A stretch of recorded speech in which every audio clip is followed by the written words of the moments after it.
Good morning and welcome to Take Your Life Back Today show with Ralf Friedrichs. Today's topic will be the greatest lies that addicts truly believe, whether as little as they don't have a problem to as much as possibly that it's everybody else's fault. This is the topic for today. As always, I just want to give a shout out to a good friend of mine and a fellow addiction recovery coach, a fellow life coach with over 30 years experience. His name is Larry Geese, and he is from the Geese Academy, and you can find him on the web at www.odysseyconsultant.org. That's www.odysseyconsultant.org. You can give him a call at 516-485-2741.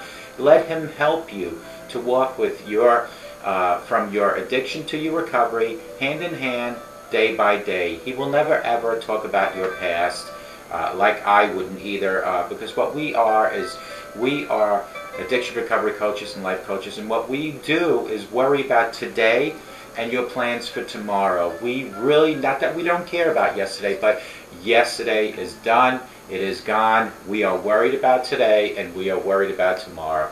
Give Larry Geese a call at 516-485-2741. Go to the website at www.odysseyconsultant.org. When you get in touch with Larry, tell him that you saw him or you heard about him on the Take Your Life Back Today show, and ask Larry to take your life back. Give a shout out to globaleyeglasses.com, where they are focused on saving you money. They have glasses, frames, for as low as $6 going up to $69. What those frames include are regular plastic, non-coated, single vision plastic, I believe I said that, lenses, a cloth, and a case. Now, if you need progressives, they have them. If you need transitions of photochromatic to polarized lenses, they also have them. They can make your lenses from this thick to thinner, about 27% thinner. They can make your night driving so much more pleasing to the eye by putting anti-reflecting coating on there. They can also give you UV coating into your lens to protect you from the UVA and B out there.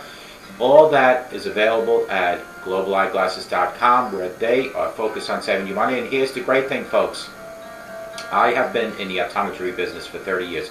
Ever since I started doing the commercials on my show, people have called me not only for their addiction issues, but also to speak about glasses, and I have helped over 100 people since maybe November, since I started announcing Global Eyeglasses on my show. So it is working because I can help you pick the proper frame and pick the right lenses, so that when you get your glasses, you will see why Global Eyeglasses is focused on saving you money.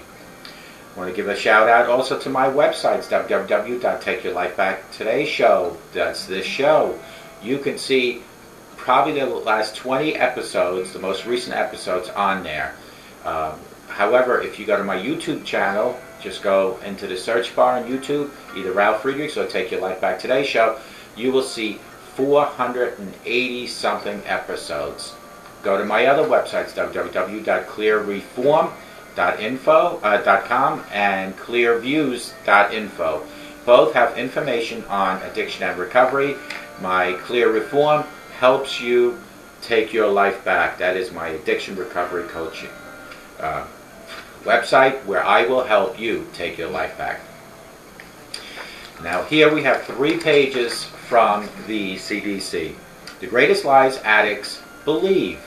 Addicts and dishonesty. In order for people to sustain an addiction, they need to become dishonest. This is not only means that they will lie to other people, but most importantly, they are lying to themselves. The destruction caused by substance abuse is usually obvious, and somehow the addict is able to ignore it. They fall into a world of denial and delusion, and they develop the ability to excuse the inexcusable. The greatest lies the addicts believe include the first one: I am different. Sigmund Freud once claimed that every normal person, in fact, is only normal on the average.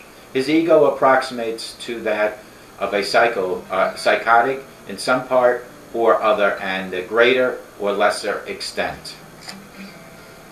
Terminal uniqueness develops when people have particularly strong sense of ego. It is the belief that what the person is facing in life is unlike anything else faced by any other people. It is called terminal uniqueness because this way of thinking can get people killed. It explains how substance abusers can continue with their behaviors even though they seem to harm it. They see the harm that it causes to themselves and to other people. Substance abuse leads to increased creativity. One of the most common myths that substance abusers like to hold on to is that this behavior is a sign of creativity. They may even believe that it is only through using alcohol and drugs that people can be creative. The myth has arisen because of the history of famous artists, writers, and musicians who were also addicts. What people fail to realize is that these people managed to remain creative despite their substance abuse problems. In fact, people like Jackson Pollock were at their most creative during their sober periods. The idea that using alcohol and drugs makes people more creative is a dangerous lie that has been amply proved false. So all those people that you hear out there that say, I have written the best songs under the influence, or I have painted the best paintings, they are lying to themselves. Life in addiction recovery is boring, some people like to tell that lie to themselves. Addicts can try to justify continued alcohol drug abuse by claiming that life in recovery would be boring, which I will tell you is not. The strange thing is that life of substance abuser, that it is full of repetitive behavior and predictability. When people abuse drugs and alcohol, they drastically reduce their options in life and things get worse over time.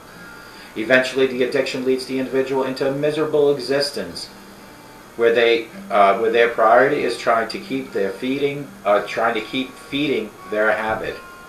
If these people become sober, they will be able to take their life in any direction that they choose. They will have endless options to choose from. In many cases, people like myself say there are not enough hours in a day to do everything that I really truly want to do. Addiction is the best that the individual can hope for in life. Those individuals who suffer from low esteem may believe that the misery of addiction is the best they can hope for in life. Their low self-worth means that they were willing to accept the bare minimum of life because they don't feel that they deserve any more than this. It is common for those who fall into addiction to suffer from low self-esteem, and this keeps them trapped until they finally realize that they deserve better. Some beer drinkers believe that beer drinkers cannot be addicts. Another dangerous myth is that beer drinkers cannot be addicts. The idea has developed because of the association of alcoholism with the taste of liquor. In fact, it is perfectly possible to become an alcoholic while only drinking beer. One reason for why alcohol abusers turn to spirits is that it can be a cheaper and faster way to become intoxicated. Many of these people might have been happy to stick with the beer that they had the money to do so, if they had the money to do so. Beer is as harmful to the body as any alcoholic drink, and those who think otherwise are misinformed. Sober people are miserable. This lie is a type of dishonest behavior and belief that helps the addict deal with their own miserable situation. It is an attempt by these people to protect their ego by developing relationship for their behavior.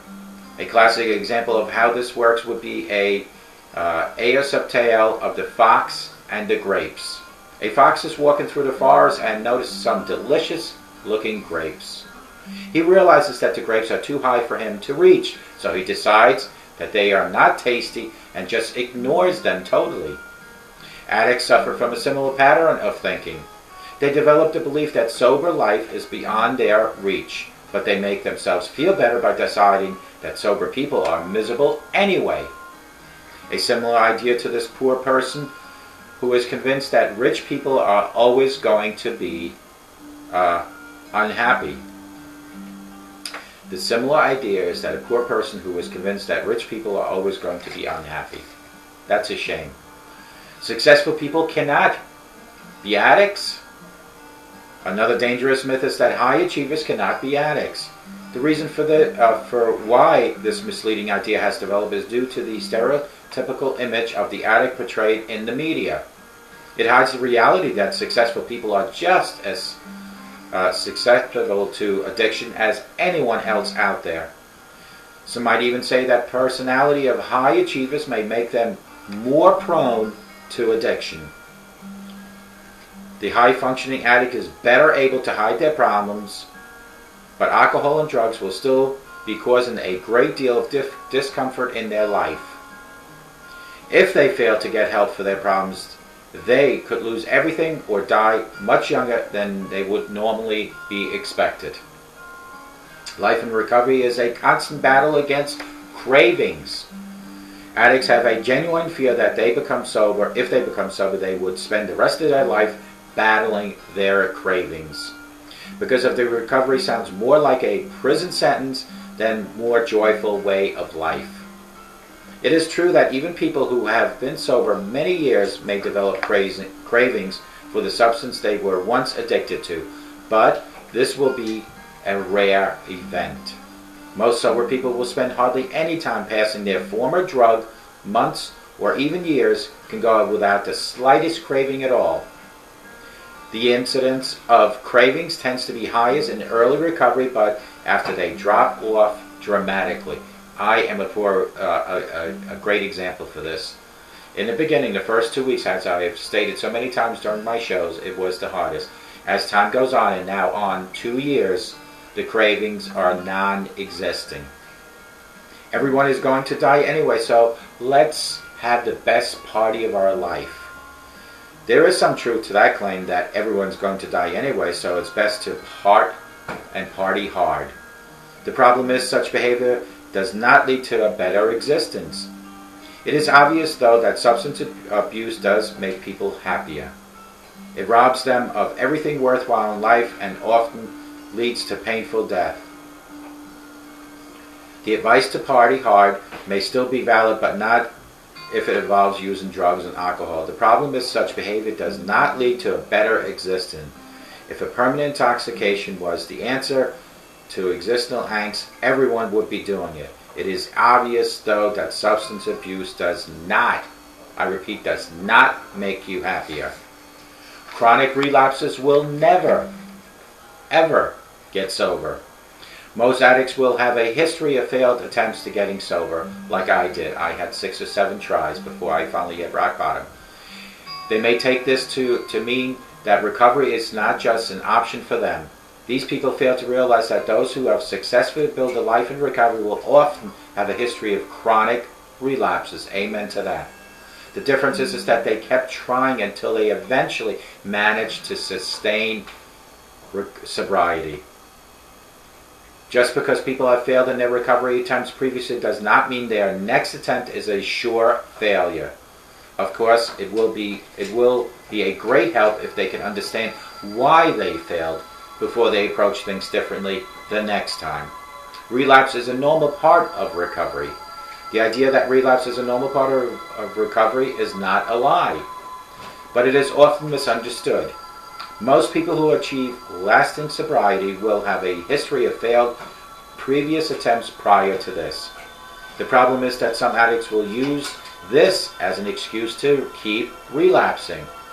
That was one of my biggest problems that I had with AA when I was attending, is that people said, yeah, we had a drink last week, so let's start again. It is not okay to relapse purposely over and over, or use relapse as a crutch to continuously feed into your addiction. They will claim that what they were doing is normal by relapsing. There is absolutely no reason for people to relapse before achieving lasting sobriety, and some people do manage to do it their first time. Substance abuse as a normal behavior. The reason why addicts view substance abuse as a normal behavior is that they tend to surround themselves with like-minded people. The group will reinforce the maladaptive behavior and will view non-drug users as the deviants. The reality is, though, that in a larger society, substance abuse will always be viewed as abnormal and self-destructive. When people become sober, they begin to spending more time with sober people than they do, and they start avoiding people that actually abuse drugs and alcohol. Folks, the title of this is The Greatest Lies Addicts Believe, Addicts and Dishonesty. In order for people to sustain addiction, they need to become dishonest. That's just a normality.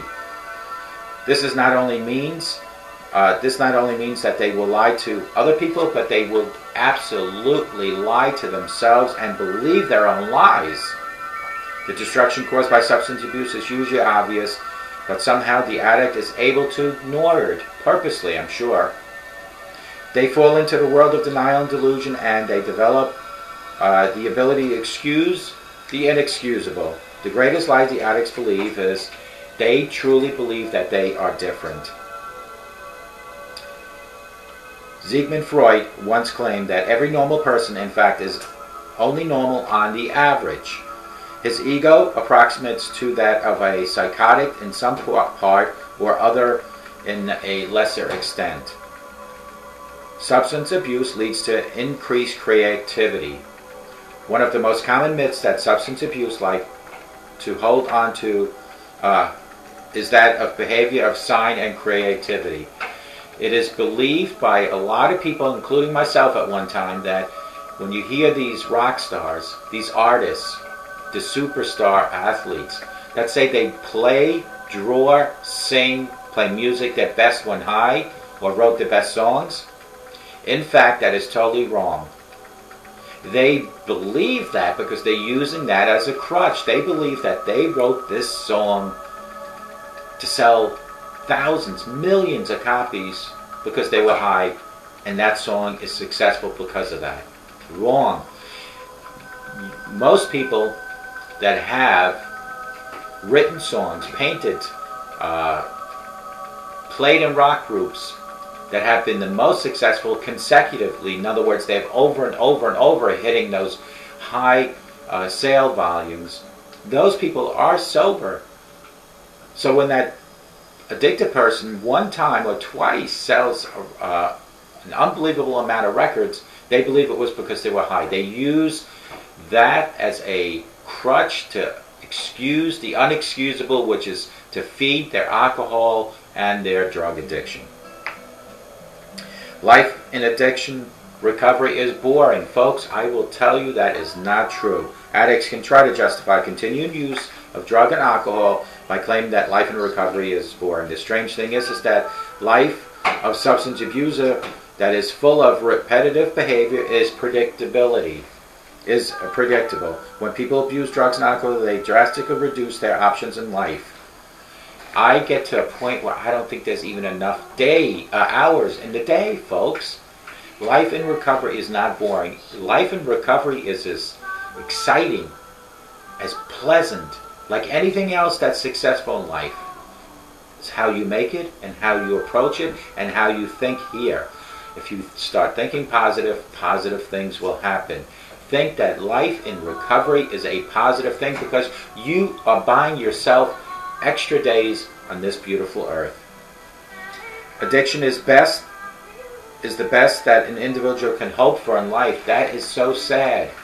But to think that I might have thought the same thing, to live, to drink vodka every day was the highlight of my life. Now, it is to spend time with friends, family. It is to do my show. It is to help people that cannot help themselves, or that maybe can help themselves but need that extra little nudge to help themselves. Beer drinkers cannot be addicts? Absolutely wrong. Drinking beer is just as dangerous, it's just as bad, and will kill you just as quickly as alcohol, as spirits. The reason a lot of people utilize this theory is because they will go to liquor also, because it's cheaper and quicker. It takes a lot of beer to get you to a point what maybe 3 or 4 shots of alcohol will do. And the beer can be so much more expensive. Have you ever wondered why is it that non-alcoholic beer like O'Doul's is so expensive? I cannot figure that out. It's almost like the people that market non-alcoholic beer are telling the consumer, you don't want to drink this because it's so expensive. It's almost like they don't want you to buy it because they raised the prices so high. Shame on them. Sober people are miserable. Wrong. Folks, do you ever see me miserable on the show? Or if you follow me on Facebook or any of my websites, I put out the positive quotes for anywhere from 10 to 20 a day on Facebook to lift your spirit, to enhance your life. So, sober people are miserable? Absolutely wrong. Successful people can be addicts. During one of my interviews on a show called The Name to Know, I said that a judge, a lawyer, a cop, priest, all can be addicts.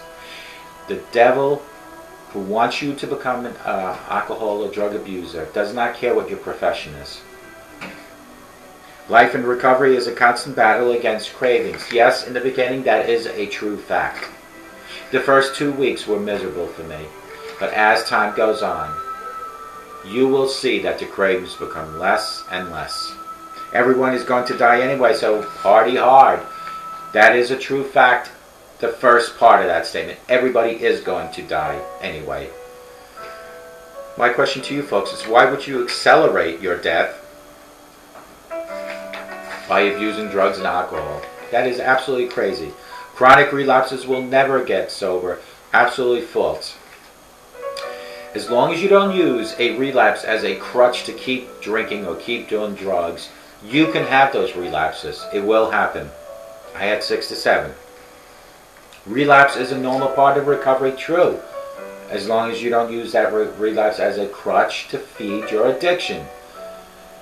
As time goes on, every time you relapse, analyze what caused this relapse. Was it a stressor? Was it a trigger? Was it a family member? Was it financial? And before you dive back into it, try to solve the problem that caused the relapse in the first place. Substance abuse is a normal behavior. The reason why addicts view substance abuse as normal behavior is that they tend to surround themselves with like-minded people. If you want to become a follower, a sheep, and just hang around with people that are abusing drugs and alcohol because they say it's okay, you're going to listen, I feel bad for you, because you need to make that decision today that you are done with drugs and alcohol. Don't believe the lies that are out there. The greatest lies that addicts believe are these. Don't believe them. Start thinking for yourself. Start knowing that a sober today, I guarantee you, will make a better tomorrow. And if you start thinking positive and eliminating all those lies that are out there about drugs and alcohol, if you start thinking positive, positive results will happen in your life. Remember, any changes that I ever speak of all happen with very small steps. You need to take those baby steps to see the changes happen. But when those changes start happening, you'll be amazed about how life can be so much better. Folks, teach your children and your grandchildren to say no to drugs and alcohol. And please remember that a sober today, I guarantee you, and I promise you, makes a better tomorrow. Folks, I hope to God you have a great day, but more importantly, I pray to God that you have a sober day, and may God bless you.